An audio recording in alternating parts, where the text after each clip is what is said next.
Hello, hello, hello. I want to welcome every one of you. If you're watching me or you are listening live, you're welcome. You're welcome. My name is Simon Babsmala. This is going to be a very short session, and it's just going to be for 15 minutes. It's a short session. It's going to be for 15 minutes. You're welcome.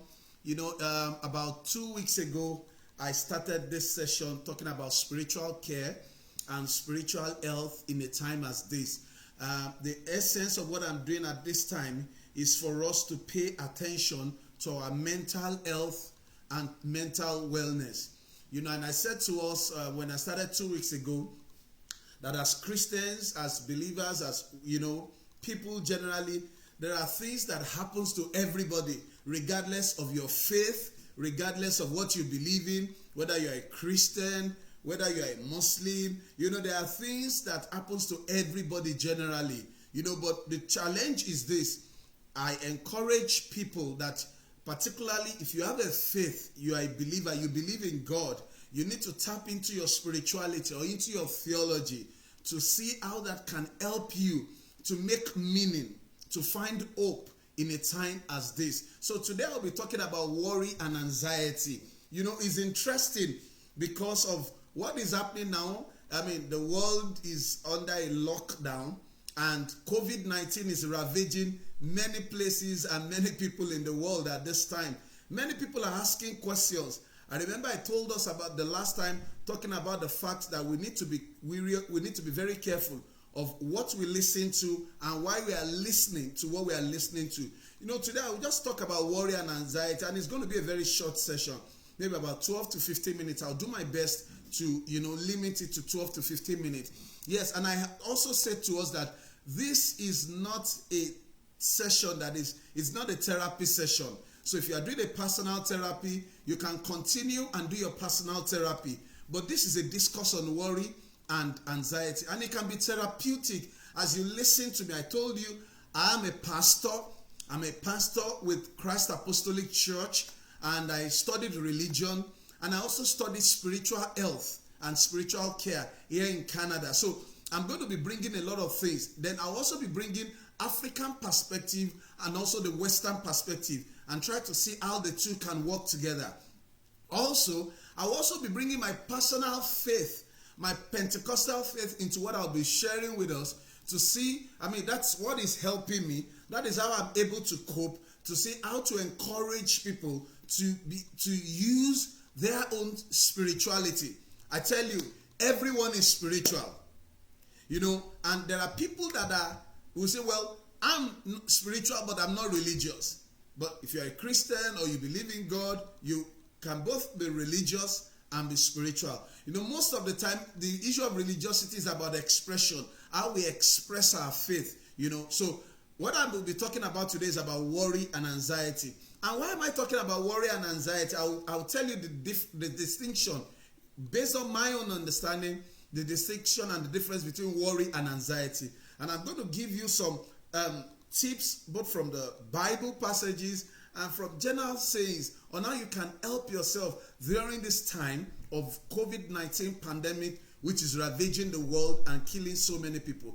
Now, why is it important to talk about worry? It is interesting that as I look into the Bible, as I study the Bible, I see that the Bible addresses worry in a number of places. And even in the Bible, the word worry and anxiety are used interchangeably. Some people will use worry, some people will use anxiety, depending on the translation of the Bible you are holding. I was looking at something in the book of Proverbs chapter 25, and I looked at it from different translations of the Bible. I saw that one version used the word worry, and the other version used the word anxiety. So, I'm going to try and do a clarification and talk about what worry means and what anxiety means. And let me tell you the truth. Many people are worried. I remember when Nigerian government relaxed part of the curfew, the lockdown rules, and said, you can go out. A lot of people were worried about, if I go out, what will happen? If I meet someone who is whether the person is symptomatic or asymptomatic and has COVID-19, what if I get infected? Many people are worried. And parents, legitimately, and it's okay, and when I say it's okay, I'm not saying that you should continue to live in worry. It's a normal response. These are things that happen.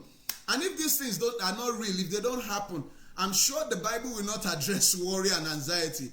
Why the Bible is addressing worry, which is part of our mental health and wellness, is because these things happen.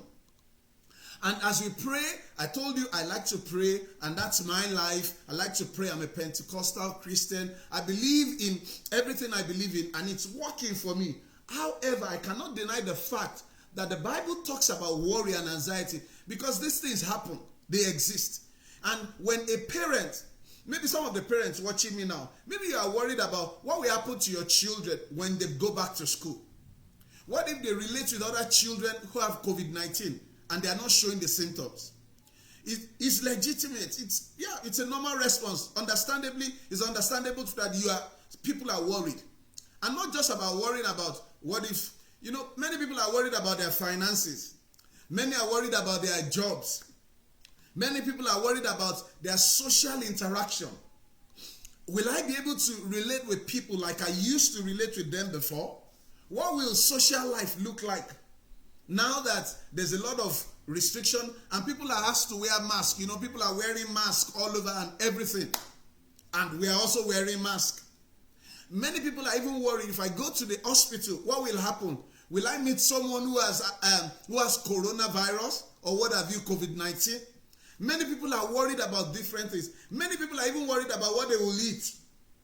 Many have not eaten today, it's possible. And many people are worried about what tomorrow holds for them. The Bible talks about what tomorrow holds. Now, what is worry? Worry is thinking about something. Worry is mainly something that happens in your thought. It's thought-based. It occurs in the mind. And beloved of God, something can be happening around you and you are worried. Many people I remember people told me from Lagos, Nigeria, when this whole lockdown started, some said to me that there were armed robbers in their community, and they were worried. And when you are worried, you'll be thinking about it. It's about your thoughts. Worry is thought-based, and is something that occurs in the mind. It involves thinking, it involves your brain, it involves different parts of your brain. I don't want to go to all those stuff at this time. But worry is thought-based. There are times that you are worried about something, you are thinking about something, and when you are thinking about it, there's a way you begin to internalize your thoughts. When you internalize those thoughts, they begin to weary you down. Then very soon I'm going to shift to what anxiety means. So we are thinking about it, and I want to ask some basic questions. Why are you thinking about what you are thinking about? And it's good to think. The Bible tells us that as a man thinketh in his heart, so is he. So if your thought is all about worry, you are worried about something, you might be surprised that worry will consume you, and then it's going to metamorphose into something else, which will not be helpful for your mental, for your emotional, and for your spiritual wellness, even for your physical wellness. And I say to you, these things happen to everybody. No matter how spiritual you are. And I'm not disputing spirituality. I'm spiritual myself. And there are times that we worry about things. Sometimes you can be worried about, oh my goodness, I tried to start a project and I'm not done with it. I've not gone too far. How do I complete this work? And you're thinking about it. Worry, it's okay. But when that worry is on a negative dimension, such that it begins to affect you, you are not able to cope. Your thought is not coordinated. You are not able to manage your thoughts properly to bring about something that is positive. Then there is a problem. The Bible tells us that we should not allow worry to overwhelm us. I'm going to show us. Because I'm talking about worry now, in the book of Proverbs chapter 12. In Proverbs chapter 12 verse 25, I'm reading from the New Living Translation. This is a therapeutic session. Proverbs chapter 12 verse 25.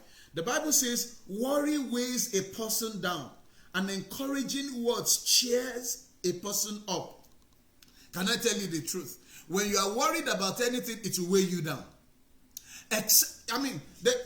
Like you're a parent, your child is in school, and maybe you hear that there's a fire outbreak in the school, or there's a shooting in the school, or something is happening and you're at home, it's a normal response for you to be worried. But what do you do with your worry? How do you ensure that you don't, should I use the word, so overwhelmed with your worry that it begins to weigh you down? It begins to crumble your spirit. It begins to crumble your mind. It begins to crumble your emotional wellness. At that point, that worry is no longer something that is helpful to you. And I tell you the truth, it's not going to help you.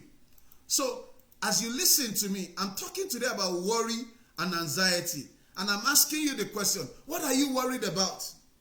The number of things that we are worried about, actually, sometimes we're so worried that those things you are worried about will not even come to pass. Will not even happen, but we allow it to weigh our spirits down. Let me move on quickly. Let me talk about anxiety. Can I say this before I talk about anxiety? Worry triggers anxiety, and that's the truth. Anxiety is a bodily response. Worry is more in the mind, in the thought, but anxiety is a bodily response, such that, when there's so much worry, it can gravitate towards anxiety, metamorphose to anxiety. And when anxiety comes in, I like the fact that the Bible says, be anxious for nothing. If it is not possible for us to be anxious, the Bible will not tell us not to be anxious. And many people are living under so much anxiety. What will happen to my business after COVID-19? I read some news, and I'm not against anything. Many people are worried and anxious about, let's get back to social gatherings. Let's begin to get back to, and it's okay, it's understandable. And there is so much suspicion in the hearts of many people too, that when I begin to relate with people, will the relationship and the connection look like what it used to be before? Very legitimate. Will your relationship and what happens, will it look like what it used to be before? How will it be now? I was connecting with a couple of my brothers, sometimes, and we couldn't even shake hands. We had to do COVID greeting and do like this, and maybe greet with our hands. Even to give a hug now with suspicion. It comes with so much worry, and many people, that worry moves to anxiety. It shows up. Anxiety shows up in people's actions, people's behavior. If you've seen someone who is anxious before, you know that anxiety is real. And can I say this again? Anxiety is a mental health issue. When people are anxious, they become nervous. There's a lot of tension when people are anxious. There's a lot of restlessness. And many people, they live in anxiety. I'm trying to look at some of the Bible passages I have here. I've got a number of Bible passages that I felt that it would be helpful for me to share with us about anxiety. And the Bible talks about these things. And why I'm so happy and glad is because the Bible talks about them, tells us that it legitimizes the fact that these things happen. Can I say this with all sense of caution, no disrespect? I know some Puritans might be listening to what I'm saying. Beloved of God, you can be anxious, but don't live in that anxiety. Don't allow that anxiety to disrupt your system, to dysregulate your system, such that you cannot focus, you can't think straight, and your bodily response begins to allow, anxiety sometimes. Some people are just anxious and they're saying, well, maybe there's a danger, there's a panic, there's a doom. Some of the symptoms of anxiety, you see that you begin to breathe. I tell you one example. One day in Nigeria, I was traveling from Lagos to Ibadan. It was late at night. I left Lagos. I can't remember the time, but it was in the evening. And we're going to Ibadan. Yeah, I attended one of my brother's wedding. He's a very close friend of mine. We attended the University of Ibadan together. And we're also in the IVCU together. We are like 5 and 6. I attended his wedding in Lagos, and some people might even confirm what I'm saying. We were in the IVCU bus, and we're driving to Lagos, to Ibadan. Even my wife now, we were not married then, she was in the bus. And we were told that armed robbers were on the way, and you need to see how people begin to express. They were so tense, the anxiety was so much, people were worried. And some people were already shaking. You could see them visibly shaking. Many people are so dysregulated. And you know, when anxiety comes for some people, their system, they say, well, their system will just scatter. Many will be trembling. Many will be sweating. Many will feel weak and tired. Many will be troubled. Many will lack concentration. Many will not be able to focus. Why? Because of anxiety. These things happen. No matter how spiritual you are, you can give an example of a time where you were worried or you were anxious about something. But I love the fact that the Bible tells us in Matthew chapter 6, verse 26 to 28, it says, and which of you, being anxious, can add a single hour to your lifespan? And why are you anxious about clothing? Jesus was talking about people who are anxious about clothing, anxious about this. So I said to you that worry is in the thought, is in the mind. But anxiety is more of a bodily response. And it happens to everyone, regardless of who you are, where you are. Anybody can be anxious. The Bible has prescription for us to combat anxiety. I remember the book of John chapter 14 verse 1. Jesus Christ said, do not let your heart be troubled. Believe in God. Believe also in me. When your heart is troubled, is a sign of worry. Your heart is so troubled, your heart is so troubled that you cannot even focus. You are disoriented. There's dysregulation. There is panic. Even for some people, it could be so bad that they will be having sleepless nights. They will not be able to sleep. They will be so nervous. Their heart rate will begin to beat rapidly. The heart rate will be so rapid. Breathing will be so rapid. For some people, they will be so, they will exhibit what is called, they will be hypervigilant. Worry, anxiety. These things happen. Worry and anxiety. Many will be so hypervigilant. Many will be watching and looking at their surroundings. Is something coming? Is something happening to me? These are all mental health, emotional, and spiritual issues that can happen to anyone. As I wrap up this session, the question is this: what is causing you anxiety and worry? If there are relationships, if there are things you are involved in now that is causing you anxiety and worry, you need to dissociate yourself from it. In psychology, we talk about differentiation of self and dissociating yourself from some stuff. You might need to dissociate yourself from things that makes you to worry and makes you anxious. And can I say, there are people who are should I say, carriers of information and news that makes people worry and anxious. I want to encourage you, steer clear of such people. There are people, when I pick my phone and I see tons of messages on WhatsApp, and there are people who are experts, all they know how to share is, 25 people have died here, this is happening here, and this. Can I encourage you, if you are a carrier of news of worry and anxiety that is affecting other people's regulation and coordination, I want to encourage you to stop that. I want to encourage you to desist from such things. Some people, when you share some news with them, you see that they'll be panicky. There will be so much panic. We need to check and ensure that if whatever we are doing it's not going to be helpful and it's going to be harmful, we should get rid of such things. I was telling you a story of when armed robbers were on the way. So we're shaking, we're shivering, we are worried. What if I die? What if death comes? And I like one proverb in my language, maybe a saying in my language, my culture. I'm a Yoruba man. There are times that worry and anxiety would have killed people even before death kills them. And you will be surprised that some people will die because of worry and anxiety, not because death came to kill them. Because they chose to worry, they chose to be anxious about something.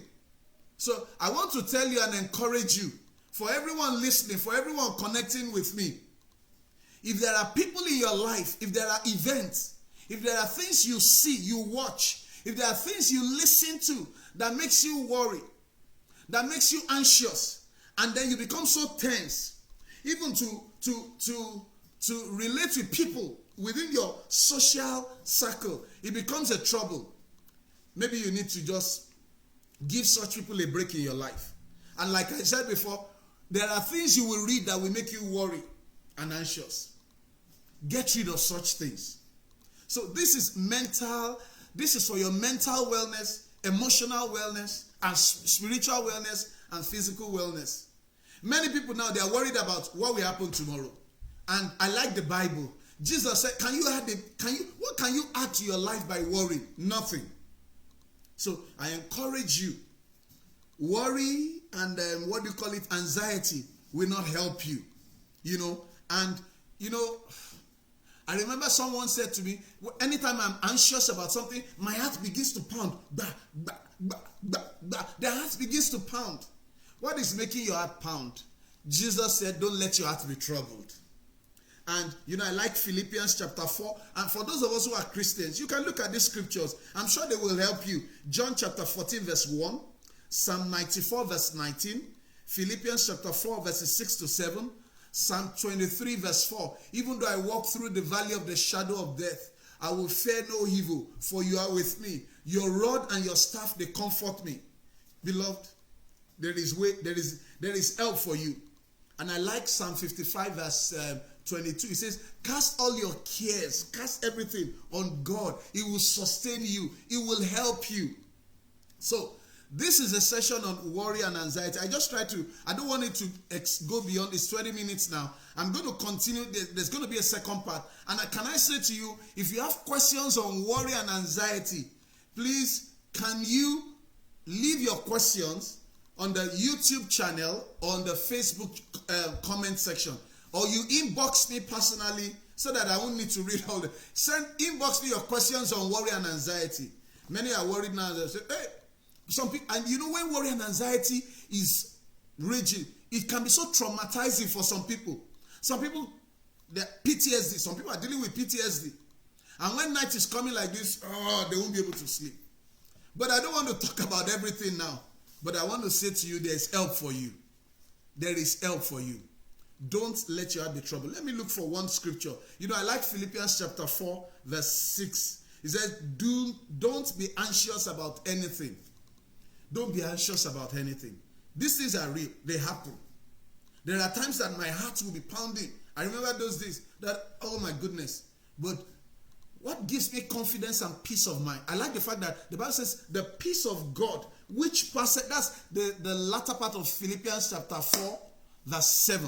It says, and the peace of God. There is a peace that God brings. Oh, thank you, God. There is a peace that God brings. He said, the peace of God which transcends all understanding will guard your heart and your mind. Because both worry and anxiety affects your heart and your mind and your body. Well, once again, this is a therapeutic session, but not a therapy. This is not a therapy session, but it's therapeutic. My name is Simon Babsmala.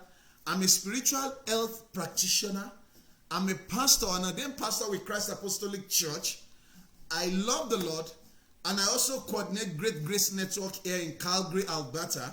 This session is for your spiritual, your mental, your emotional, and for your physical wellness. In the midst of COVID-19, you can still have peace of mind. Thank you for listening at this time. I appreciate everyone that has connected. And if you feel there are people that you watch this session, that for them to feel some sort of comfort, peace, ask them to connect with us on YouTube. Simon Mala is a YouTube channel. You can subscribe, connect, and let them share this video on Facebook and what have you. Ask them to come and watch this session. Thank you for listening. Thank you for your time, and God bless you.